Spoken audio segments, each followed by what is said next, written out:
Okay, so we're back for part two on our sexuality discussion. So right now, I want to talk about the misconceptions of bisexuality. For instance, men who are bisexual that are often considered to be just gay.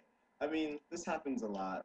Yeah, gotta People, stop that. even when guys are assumed to be, it's always, oh, he must be gay. No one thinks, oh, it might be bisexual, pansexual, or anything like that. Why do people, make that judgment with women? Women, they don't I necessarily think make that they assumption. make that misconception with men because men is very important for them to, I guess, in a sense, want women and only women to define their masculinity. So a man who would want a man at any given time is considered just gay, and that may not be the case. These men may have a beautiful wife at home, and they just have an understanding that he likes other men from time to time.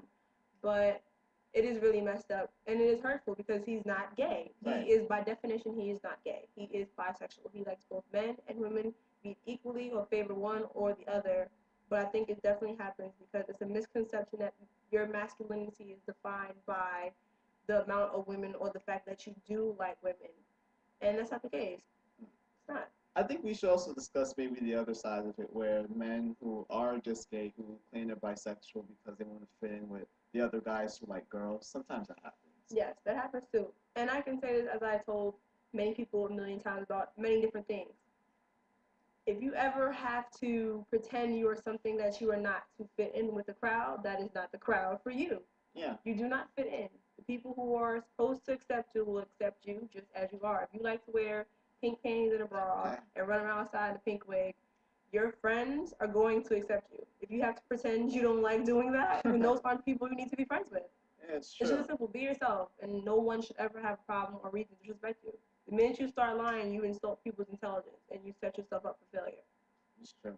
So what else? Like, there's something you want to Well, discuss too, though, I'm regarding bisexual. bisexual, and from the female point of view, I think there's definitely a common misconception that I've come across this millions of times, and it is very upsetting and disrespectful that there is this idea that women who are bisexual are somehow just hypersexual nymphos and they just down for whatever. No, it's the same way you adore and love women and you're a guy and you're a woman and you adore and love men, then that's just how I feel. I just happen to adore and love both men and women. I do favor men.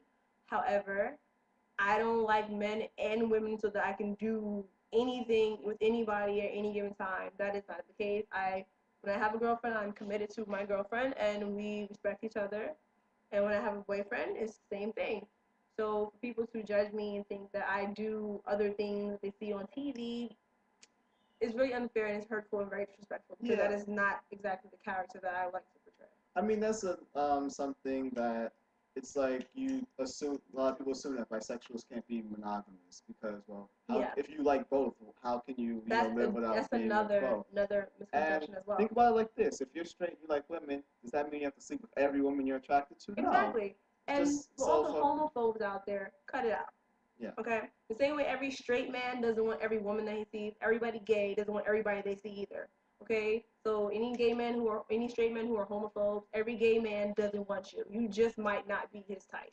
And vice versa sure. for females who are lesbians or bisexual or whatever. You are not everybody's type. In the same way heterosexual men get married to one woman and they stay committed, that's the same thing with bisexuals. If you fall in love and you want to be monogamous, you will be monogamous. If you don't want to, you're not going to. But it has nothing to do with you missing out. Straight men miss out on other women while they're married, but they get over it. Exactly. And so do we. Okay, so now we're going to talk about the different, since you just mentioned marriage, we're going to talk about different types of unions, really. So, of course, we have heterosexual marriage. We already know what that is, man, Right? woman. Then we have same-sex marriage. Well, there are many variety of unions, but we're going to talk about the main ones, really. Same-sex marriage, man marries man, woman marries woman, pretty much. Domestic partnership, that's pretty much, living, Shacking up. yeah, living partner. But I mean, I don't want to call shacking up to be disrespectful, but I mean, you live together and you're committed to living together and you plan on being together for long term. But then it's also domestic partnerships where you're not necessarily planning on long term. You're just kind of trying it out. But either Yeah. way, you're living together under no legal premise. And yeah, we're not going to judge. I mean, this is all We're not about gonna not judge. judging people and their No. sexual lifestyles and otherwise lifestyles. So, yeah, and civil union, that's pretty much, well, it's Marriage yeah, without calling it marriage. Yeah, which I is mean, definitely a topic we're going to be discussing many today of the legal, benefits of marriage, but it's not without the title. right. It's unfair. Yeah, because pretty much, They they're didn't ask them to civil union me. They asked you to marry me. exactly. And I it's not mean, fair. and people might ask, is a rose by any name smell as sweet or whatever? But it does because I mean, think about the opponents of calling it marriage who say, well, marriage is sacred between a man and a woman. Well, what about?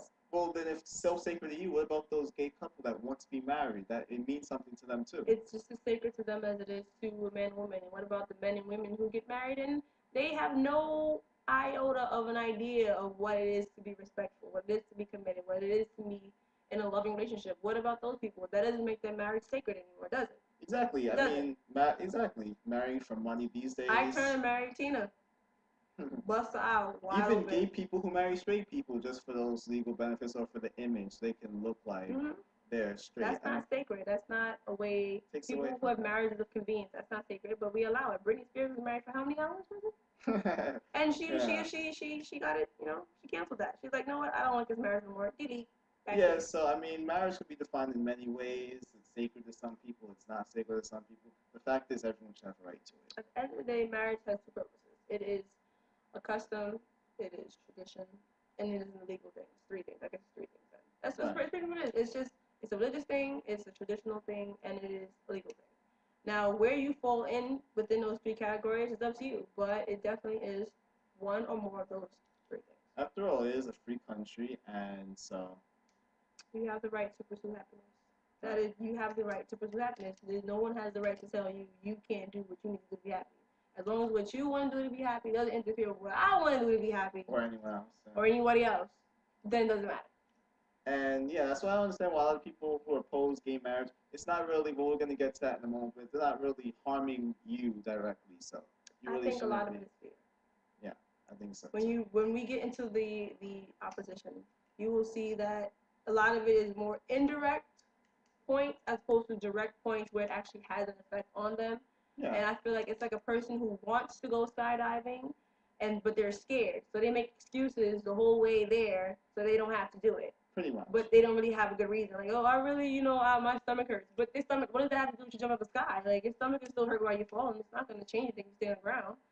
So they're just making excuses because they're scared. And if you're scared, that's cool. Be scared, but don't be offensive. Yeah, you can't let your fear get in the way of what other people want to do. I mean, no one's asking you to get married. Yeah, no one says because we're gonna have same-sex marriage that you need to go marry this guy right now. No, we're saying that hey, these people have been together 6, 7, 8 years, and they deserve the right to have legal coverage with their spouse's jobs, with being recognized, being able to adopt children and put on a birth certificate they are both that child's legal parent. They shouldn't have to choose which name to put on a birth certificate. They shouldn't have to choose, well, if we get sick, what's gonna happen? That's not fair. Exactly. That's not fair. But we're gonna get to a lot of the opposition we'll get to that later. in part 3, actually. So tune in.